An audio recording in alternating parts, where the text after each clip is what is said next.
Hello dear students, once again welcome you all to the Bishop Academy online classes. जैसे कि आपको पता है कि पैंडेमिक कंडीशन स्टार्ट हो गई है, जिसकी वजह से आपकी जो क्लासेज है, ज़्यादातर क्लासेज अभी ऑनलाइन जा रही हैं। तब तक ऑनलाइन जाएंगी जब तक गवर्नमेंट का कोई ऑर्डर ऑफलाइन क्लासेस को लेकर नहीं आता है। तो फिर भी ऐसी सिचुएशन में हमें अपनी पढ़ाई को आगे जारी रखना है। तो आज क्लास 6 के सोशल साइंस के सब्जेक्ट में अगर देखें तो आवर इंडिया का जो चैप्टर नंबर 21, उसमें कुछ पार्ट रिमेनिंग रह गया था, वो लास्ट कंटेंट में था। तो इसी को फोकस करते हुए हम लोग आगे जो हमारा थोड़ा सा बचा हुआ उसको इस वीडियो के माध्यम से समझेंगे। और जैसे हमने देखा कि हमने इंडिया के फॉर्मेशन में जो नॉर्दर्न प्लेन्स हैं, इसके साथ साथ हिमालयन सेगमेंट है और कुछ पेनिनसुलर सिचुएशन है, उसके बारे में स्टडी किया था। तो आज का जो टॉपिक है वो the great peninsular plateaus of a peninsular की हम बात करेंगे इसमें। तो इसमें ये लास्ट टॉपिक है, इसके साथ साथ हम इस चैप्टर को ओवर भी कर लेंगे। तो फिलहाल अगर बात करते हैं the great plateaus of peninsular की जब बात करते हैं, तो पेनिनसुलर का जो कहता है कि the Deccan plateaus lies in south of the great northern plain. कहता है कि जो डेक्कन प्लेटूज है, यानी कि ये जो सेगमेंट दिख रहा है, ये प्लेटूज का सेगमेंट दिख रहा है, जो कि हमारा जो मैप होता है, मैप जो आपने देखा है, उसके बाद पहले हमारा हिमालयन सेगमेंट पड़ता है, हिमालयन सेगमेंट के बाद हमारा आता है नॉर्दर्न प्लेन। तो नॉर्दर्न प्लेन के किधर है? साउथ में है, ठीक है। और ये भी कहता है this plateaus is the oldest part of the Indian सब कॉन्टिनेंट। अगर हम इंडियन सब कॉन्टिनेंट की बात करते हैं तो ये सबसे पुराना हिस्सा है, सबसे पुराना पार्ट है। कहता है it is a made up the hard and igneous rocks. ये हार्ड और इग्नियस रॉक्स के थ्रू बना हुआ है। और ये भी कहता है इट इज द कंपोज और the compose of two parts. इसको दो पार्ट्स में कंपोज किया जाता है। पहला तो Malwa plateaus in the northern segment की अगर बात करें तो मालवा प्लेटूज की बात करता है, and the Deccan plateaus in south. और जो साउथ वाले सेगमेंट है, इसको डेक्कन प्लेटूज के रूप से ये जाना जाता है। फिर कहता है these two parts are spread by the Vindhya and Satpura range. और ये जो दो पार्ट हैं वो स्प्रेड है कहाँ से? कहता है विंध्य और सतपुड़ा रेंज में स्प्रेड है, यानी कि जो जहाँ तक है ये इनका जो स्ट्रेच सेगमेंट है, जो फैलाव है, वो विंध्य और सतपुड़ा रेंज तक है, कि जो छोटी छोटी माउंटेनियस सेगमेंट उनकी बात करता है। कहता है the Narmada river flow from east to west. Narmada river जो है वो क्या होती है? ईस्ट से वेस्ट की तरफ फ्लो करती है। और ये भी कहता है the northern part Narmada river flow east to west divides the Malwa plateaus from the Deccan plateaus. और ये क्या करता है? नर्मदा रिवर जो है, जो ईस्ट से वेस्ट की तरफ फ्लो करता है, वो क्या करता है? जो हमारा डेक्कन प्लेटूज है और जो मालवा प्लेटूज है, उन दोनों को क्या करता है? डिवाइड करने का काम करता है। और ये भी कहता है the northern part of Malwa plateaus is the flicked by the Aravallis, the oldest mountain range in India. और ये अगर बात करें नॉर्दर्न पार्ट की, तो कहता है कि ये जो प्लेटूज है, मालवा प्लेटूज है, वो फ्लिंक्ड हुआ है किसके थ्रू? अरावली के थ्रू। और ये जो है ओल्डेस्ट माउंटेन रेंज है इंडिया का इन द वेस्ट में ओल्डेस्ट माउंटेन। फिर ये भी कहता है कि विंध्य इन साउथ। और विंध्य क्या है? साउथ में सबसे ओल्डेस्ट सेगमेंट में देखा जाता है। आगे बात करते हैं western edge of the Deccan plateaus is the formed by the Sahyadri, Nilgiri and the Annamalai and the Cardamoms hills. अगर देखें तो जो वेस्टर्न एज है हमारा डेक्कन प्लेटूज का, उसमें अगर देखें तो सह्याद्री है, नीलगिरी की पहाड़ियाँ हैं, अन्नामलाई की पहाड़ियाँ हैं और कार्डोवंस हिल्स इसमें ज़्यादातर पाया जाता है, नाम से जाने जाने वाले फेमस हिल्स है। और ये भी कहता है the together they are known as a Western Ghat. और ये सब मिलके किस चीज़ को रिप्रेजेंट करते हैं? वेस्टर्न घाट, यानी कि जो वेस्ट साइड में हमारी जो कोस्टल एरियाज हैं, उससे थोड़ी दूरी पे ये सारे घाट, मतलब फॉर्मेशन माउंटेन के हैं, जो वेस्टर्न घाट को। फिर कहता है Anaimudi in Kerala is the highest peak. Anaimudi जो है वेस्टर्न घाट की अगर बात करें तो केरला में पाया जाने वाला वेस्टर्न घाट का सबसे हाईएस्ट पीक है, सबसे हाईएस्ट ऊंचाई। Western Ghats run parallel the coastal facing the Arabian Sea. और वेस्टर्न घाट जो है वो क्या है? अरेबियन सी को फेस करते हुए पैरेलली उसके थ्रू बना हुआ क्या है? हमारा माउंटेनियर रेंज है। The eastern edge of the plateaus is called the Eastern Ghats. अगर हम बात करें ईस्टर्न एज जो है, जो किनारा है हमारा ईस्टर्न साइड प्लेटूज का, वो किसको रिप्रेजेंट करता है?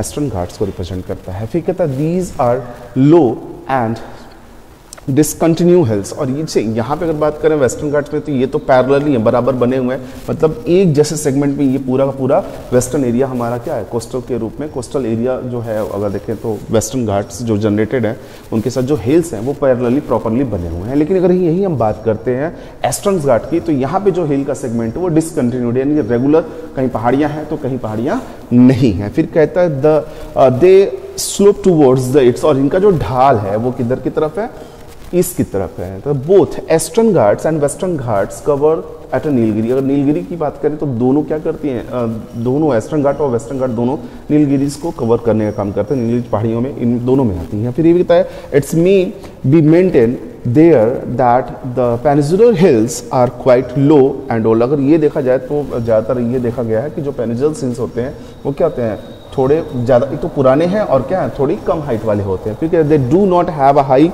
peaks and the glaciers like on the Himalaya. Himalaya की तरह यहाँ पे क्या है कि हाइट वाले पीक्स जिस तरीके से हिमालय में जहाँ ग्लेशियर जनरेट होता है यहाँ पे नहीं होता है। कहता है as already mention the Anaimudi is the highest peak of the Deccan Plateaus is only the 2695 meters। तो अगर हम बात करें तो जैसा कि पहले बताया कि अनईमुंडी जो है केरल में पाया जाने वाला एक हाईएस्ट पीक है वेस्टर्न घाट्स का, तो उसकी अगर बात करें तो पेनिनसुलर सेगमेंट में ये सबसे ऊंची पहाड़ी में के रूप में देखा जाता है, जिसकी हाइट जो है वो 2695 मीटर्स की ही है। बिकॉज द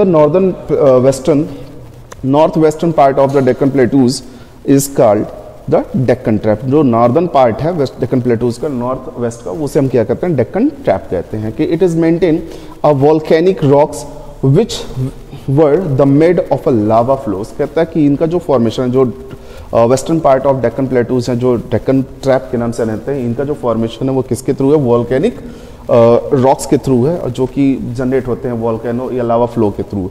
कहता है it occupies the whole of the Maharashtra and a part of the Gujarat and Madhya Pradesh. और इसका जो सेगमेंट है, जो एरिया है, वो पूरी तरीके से महाराष्ट्र तो है ही है, लेकिन कुछ पार्ट गुजरात और कुछ पार्ट मध्य प्रदेश का भी है। तो अगर हम बात करते हैं अब अगले टॉपिक की, जिस जो हमारा क्या कोस्टल प्लेन की बात करते हैं। कोस्टल प्लेन की जब बात करते हैं तो कहता है Deccan plateaus is the flanked by the narrow coastal plains in the east and west. देखिए तो डेक्कन प्लेटूज का जो सेगमेंट है वहाँ पे कुछ थोड़े से मतलब कहते हैं कि गैप है, जो हमारा कोस्टल एरिया है उसमें और जो प्लेटूज के फॉर्मेशन उन दोनों के बीच में थोड़ा सा गैप है, तो वो एरिया क्या होता है, प्लेन के फॉर्मेशन में है। कहता है western coastal plain lies between the Western Ghats and Arabian Sea. मैंने कहा ना कि वेस्टर्न घाट और अरेबियन सी के बीच, मान लीजिए ये दोनों हमारे माउंटेन है, तो ये हमारा प्लेटूज फॉर्मेशन है और ये हमारा क्या है कि सी सेगमेंट है। तो इन दोनों के बीच में वेस्टर्न घाट और अरेबियन सी के बीच में जो एरिया है उसे हम कहते हैं। कहता है northern part is called Konkan. जो नॉर्दर्न सेगमेंट है उसे हम कहते हैं कोंकण, जो साउथ वाला सेगमेंट है उसे कहते हैं मालाबार। कहता है the natural harbours of Mumbai and mangroves are located in the western coast. अगर बात करें तो जो नेचुरल हार्बर्स होते हैं, यानी कि जो विविधताएं हमें नेचुरली अगर देखें तो मुंबई और मैग्रोव सेगमेंट में वेस्टर्न घाट पे ज़्यादा मिलते हैं। फिर कहता है eastern coastal plain lies between the Bay of Bengal and Eastern Ghats. तो कहता है ईस्टर्न जो प्लेन्स हैं, जो कोस्टल प्लेन है वो क्या, जो बे ऑफ बंगाल है हमारा, जो बंगाल की खाड़ी है, और जहाँ पे मैंने आपको बताया था कि ये कोस्टल एरियाज थोड़ी सी दूरी पे हाइट पे जनरेट होते हैं क्योंकि ये टेबल फॉर्मुलेशन होते हैं पिछले, तो इन दोनों के बीच में जो एरिया है वो कोस्टल प्लेन के रूप में कहता है lies between the Bay of Bengal and Eastern Ghat. कहता है its southern part is called the Coromandel. अभी यहाँ पे एक चीज और गई है कि जब हम बात करते हैं वेस्टर्न साइड में, तो वेस्टर्न साइड में जो हमारा नॉर्दर्न सेगमेंट है वो कहलाता है कोंकण, और जो हमारा क्या है साउथ सेगमेंट है वो कहलाता है मालाबार। लेकिन वहीं ईस्टर्न साइड की बात करें तो ईस्टर्न साइड में जो हमारा साउथर्न पार्ट है उसे कहते हैं Coromandel and it's contain the delta of Mahanadi, Godavari, Krishna and Kaveri. तो और ये कोरोमंडल में क्या है, महानदी, गोदावरी, कृष्णा और कावेरी के जो डेल्टा हैं वो फॉर्मेशन में आते हैं, यहाँ पे कंटेंट होते हैं। Because the northern part of the eastern coastal is called northern Circars. अगर बात करें सैरिकर्स की बात करते हैं, नॉर्दर्न सैरिकर्स से कहते हैं। In this part lies the west of Bengal and Odisha, और ये किधर जनरेट करता है, west of Bengal and Odisha की तरफ अगर बात करते हैं तो। कहता है various river flow the plateaus of डेक्कन्स।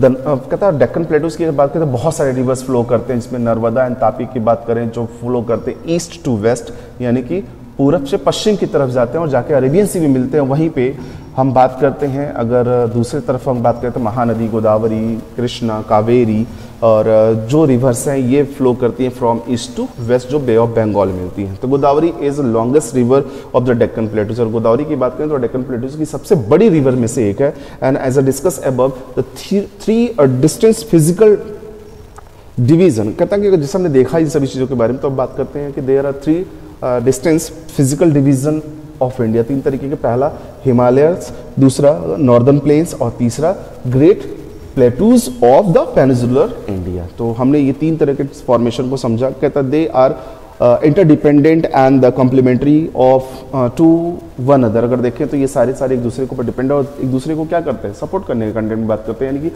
उनके कॉम्प्लीमेंट्री के कंटेंट में होते हैं। कहता है each help the others in March towards economic prosperity. और ये सारे कैसा कहते हैं, जो इकोनॉमिक संभावनाएं होती हैं, इकोनॉमिकल संभावनाएं जो होती हैं, उन सभी को आगे बढ़ाने में क्या करते हैं, एक दूसरे की हेल्प करते हैं। हम बात करते हैं the groups of Indian island की। अगर बात करें आइलैंड की बात करें तो इसमें कहता है नॉर्मली हमारा अंडमान निकोबार आ जाता है। जैसे अंडमान निकोबार आइलैंड कहता है these island lies in the Bay of Bengal, they are 233 in numbers. अगर बात करें तो इस आइलैंड की अगर बात करें तो इसकी जो नंबर है वो 233 है और ये बे ऑफ बंगाल में होता है। फिर कहता है northern clusters of island is known as Andaman island and they are the 214 numbers. कहता है कि अगर नॉर्दर्न क्लस्टर्स की बात करें जिसे हम अंडमान आइलैंड के रूप में रखते हैं और इसमें 214 नंबर, छोटे छोटे जो आइलैंड्स है वो टोटल नंबर इनका कितना है, 214 है। फिर कहता है northern southern cluster of island is known as Nicobar. जो साउथ वाले सेगमेंट है उसमें उसे निकोबार के नाम से हम जानते हैं और इसमें कितने नंबर ऑफ आइलैंड्स हैं, वो लगभग 19 नंबर ऑफ आइलैंड्स हैं। कहता है many of island are the small and inhabited. कहता है बहुत सारे ऐसे आइलैंड हैं जो बहुत ही छोटे हैं और वहाँ पे जीवन नहीं है। फिर they are located on the submerge hill range. A few of these island are of the volcanic range. इसमें से कहता है कि ये इसका कुछ सबमर्ज है, नज़दीक है, और दूसरी चीज़ ये भी है कि इनमें से कुछ क्या है कि वॉल्केनिक रेंज ऑरिजिन है, मतलब ज्वालामुखी के आने की वजह से इनका ये बने हुए हैं।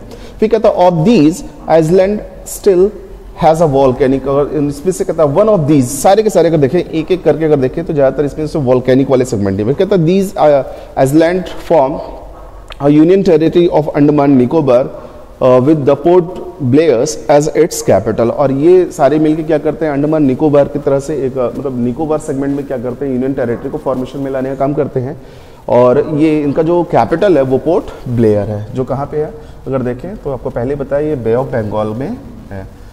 जैसे यहाँ पे देख लीजिए, ये है आपका अंडमान निकोबार, ठीक है। ये वाला सेगमेंट को हम लोग बोलते हैं वेस्टर्न घाट, इसे बोलते हैं ईस्टर्न घाट, ठीक है। और यहाँ पे जो आपका वेस्टर्न घाट के बाद जो हमारा पेनिनसुलर सेगमेंट दिखता है, तो इन दोनों के बीच में जो गैप होता है प्रॉपरली प्लेन वाला, वो वेस्टर्न प्लेन एंड ये ईस्टर्न प्लेन्स के नाम से जानते हैं। फिर अब लक्षद्वीप की बात करें तो लक्षद्वीप आपको जैसे देख रहे हैं यहाँ पे है, कहता है कि they lies in the Arabian sea about the 300 kilometres away from the Kerala coast, यानी केरल से लगभग 300 किलोमीटर की दूरी पे है ये और अरेबियन सी में है। कहता they are horseshoe shaped coral island and the island are 27 in numbers and about the 17 of them are the uninhabited and the Khartri is the capital of these groups of Iceland। अगर देखें तो अंडमान निकोबार की अगर बात करें तो इसका जो कैपिटल है वो कवारत्ती है और इसमें लगभग 27 आइसलैंड है, आयरलैंड है और इसमें जो 17 ऐसे हैं जिसमें कोई भी हैबिटेट नहीं है। फिर they are the smaller in number and the size of the edge compare to Nicobar. इनका जो नंबर और साइज है उसके कंपैरिजन की अगर बात करें तो निकोबार के कंपैरिजन में ये क्या है, बहुत ही छोटे हैं और ये भी क्या है, एक यूनियन टेरिटरी है। तो ये आप देख लें तो हमारा फिजिकल जोग्राफी मैप है ये। तो ये बे ऑफ बंगाल हमारा, अरेबियन सी है एंड लक्षद्वीप है एंड अंडमान निकोबार है। आपको पता है कि ये सेगमेंट जो हमारा होता है कुछ इसके अगर प्लेटू, यहाँ हमारा आ गया हिमालय, फिर नॉर्दर्न प्लेन हो गया, देन प्लेटूज सेगमेंट हो गया। प्लेटूज में हमने देखा मालाबार और इसके बाद हमने कोरोमंडल की बात की, एक वेस्ट साइड में और दूसरा नॉर्थ साइड में, सॉरी ईस्ट साइड में। सो डियर स्टूडेंट्स, इस वीडियो के साथ ही आपका ये चैप्टर ओवर हो जाता है। अगले वीडियो में हम लोग नए चैप्टर के बारे में समझेंगे, और लेकिन उसके पहले हम इसके रिलेटेड जो क्वेश्चन आंसर हैं उसको भी सॉल्व करेंगे। Thank you.